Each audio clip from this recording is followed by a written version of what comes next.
Fe ddechreuodd yr ymarfer ddoe, cyfle i'r bechgyn ddod i nabod i gilydd yn fwy na dim. Ar ôl 9 mis o chwarae caled, mae'n hwn gorfforol iach, ond gwylio'r ymarfer oedd Dave Smallman o Wrexham, i Ben Glyn wedi chwyddo a pheth amheuaeth am ei gap cyntaf yn erbyn Lloegr. Mae 3 Roberts yn y garfan. Phil Roberts ydy hwn yn chwarae i Portsmouth, wedi cael cap dan 2 ar 20 i Gymru, cefnwr cryf ac addawol. Roberts arall, Dave Roberts o Rhydychen, eisoes wedi chwarae i Gymru yng Nghwpan y Byd.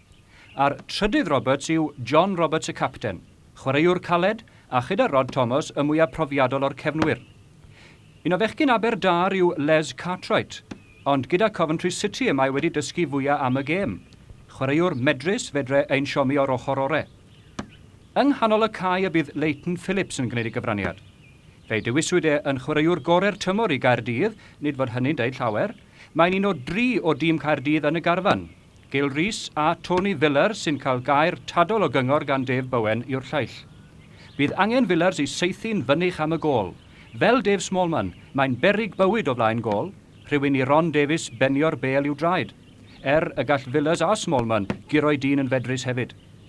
Mae 2 olwr gan Gymru, mae'n siŵr mae Gary Sprake fydd y dewis cyntaf, na sy'n nhw'n i ddim o weld yr ymarfer ddoe, y gallai John Phillips o Chelsea fod yn gystal dewis bob blewyn.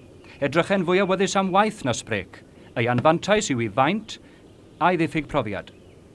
Nad yw Cymru wedi sgorio gôl yn y bengapwriaeth gartre ers honno ar y fetch yn erbyn Iwerddon ym 1970, mae Dave Bowen a Cyril Lee yn credu fod cyfuniad o fedr a brwdfrydedd yn y garfan hon, ond adeiladu i'r dyfodol maen nhw lenni.